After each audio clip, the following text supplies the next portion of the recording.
Salut à tous, aujourd'hui on se trouve pour une nouvelle vidéo. Actuellement je suis en projet pour améliorer ma config PC actuelle, donc n'hésitez pas à vous abonner pour suivre tout cela dans les prochaines semaines à venir.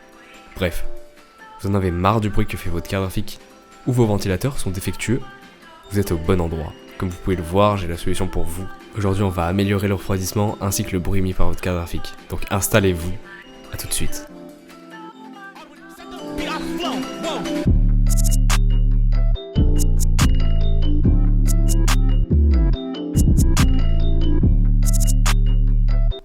Ma carte graphique est une RTX 3070 d'entrée de gamme, d'où le fait que les ventilateurs soient plutôt mauvais, ils sont vraiment pas silencieux. J'ai alors opté pour une solution assez simple, remplacer les ventilateurs d'origine par des ventilateurs plus conventionnels et plus efficaces en 120 mm. En l'occurrence des Arctic P12 PWM. Ce sont des bons ventilateurs, pas chers, 6€ par ventilateur en moyenne. Ils sont silencieux, ils ont une bonne pression statique, donc c'est vraiment parfait pour notre utilisation. En revanche, assurez-vous de connaître l'épaisseur de votre carte graphique en termes de slots PCI, sans les ventilateurs attachés au radiateur.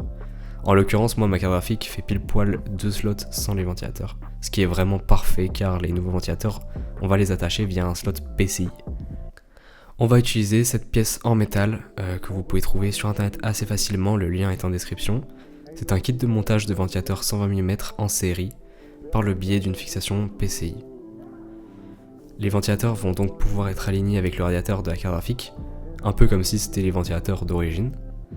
En revanche, il y a un petit écart de l'ordre d'1 cm entre les ventilateurs et le radiateur, mais ça va, ça n'affecte en rien les performances d'après mes mesures. Tout de même, on va essayer de ne pas dépasser cet écart, sinon l'air elle risquerait quand même de galérer à rentrer dans le radiateur.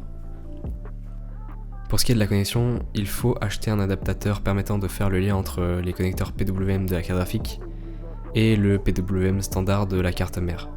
Cela peut varier selon les modèles de carte graphique, donc je vais pas trop m'avancer là-dessus. Moi je vais vous mettre en description celui que j'ai acheté, mais c'est à vous de voir si ça fonctionne ou pas. Sinon il existe toujours la méthode du Commander Pro avec des sondes de température. Bon, du coup j'ai démonté ma carte graphique, comme vous pouvez le voir, j'ai enlevé la partie ventilateur. Donc sur la mienne c'était assez simple, il y avait seulement 4 petites vis à enlever à chaque extrémité qui étaient fixées sur le radiateur directement. J'ai débranché le connecteur et voilà, j'ai pu enlever mes ventilateurs qui sont bien poussiéreux et bien pourris quoi. Donc là, comme on peut voir, j'ai préplacé du coup les ventilateurs, je les ai mis sur le rack en métal. J'ai passé l'adaptateur spécial. J'ai essayé de le passer, c'était un peu compliqué parce qu'il n'y avait pas beaucoup de place ici au niveau du connecteur.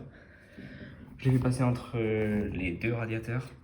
Normalement ça devrait pas faire chauffer les câbles ou autre, de toute façon je le verrai vite. Et si jamais je mettrai une gaine thermo ou un truc comme ça pour protéger, mais normalement ça devrait le faire.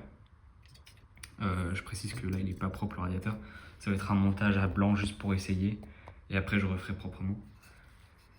Et du coup j'ai fait passer les câbles là et les ventilateurs ils vont arriver comme ça techniquement. Là si j'aligne les racks ça va arriver comme ça. Donc on voit effectivement qu'il y passe un peu là.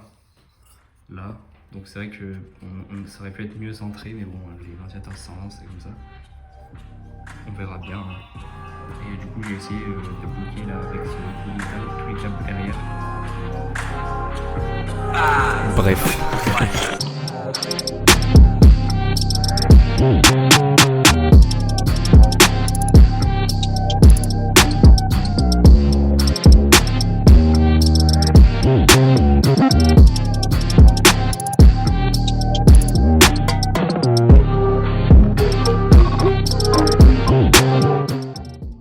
Bon du coup pour ce qui est des résultats, au niveau des températures il n'y a pas grand changement parce qu'évidemment on n'a pas changé le dissipateur, on a juste changé les ventilateurs et ceux d'origine ils n'étaient pas trop mauvais à ce niveau là en termes de pression statique. Donc en termes de température c'est à peu près pareil après un stress test de plusieurs dizaines de minutes. Ma carte graphique elle atteint les 67-68 degrés sur les deux ventilateurs. En revanche, là où la différence se fait, c'est clairement, comme vous pouvez le voir d'après les graphiques, au niveau des décibels émis pour la même température en soi.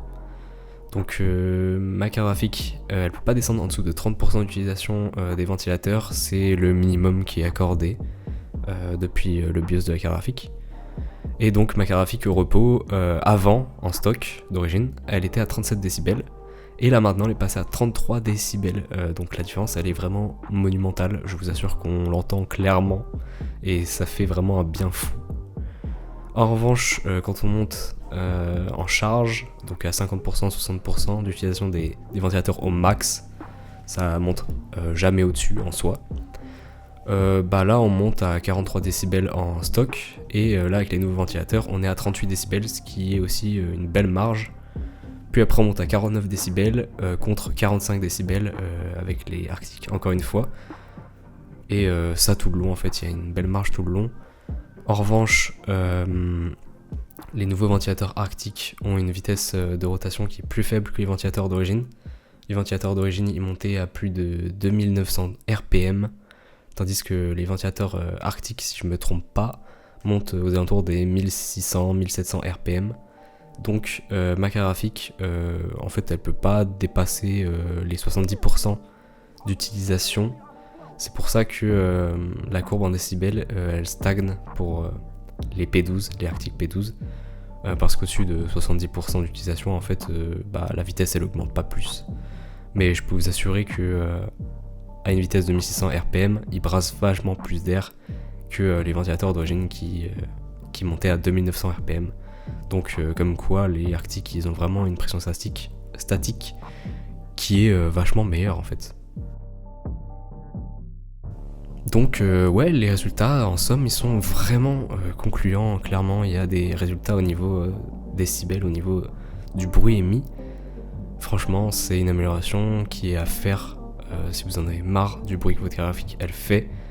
Ou aussi ça peut être une solution si vos ventilateurs sont défectueux ou quoi que ce soit, afin de les changer pour un moindre coût, parce que acheter des ventilateurs de carte graphique sur AliExpress ou je ne sais quoi, ça coûte relativement cher. Et remettre des ventilateurs pas ouf, bon c'est pas ouf quoi. Bref, si vous avez apprécié la vidéo, n'hésitez pas à mettre un pouce bleu et comme je vous l'avais dit au début, j'ai un projet qui est d'améliorer ma config et je compte le détailler dans une prochaine vidéo. Donc n'hésitez pas à me suivre pour en savoir plus d'ici les prochaines semaines. Allez, salut!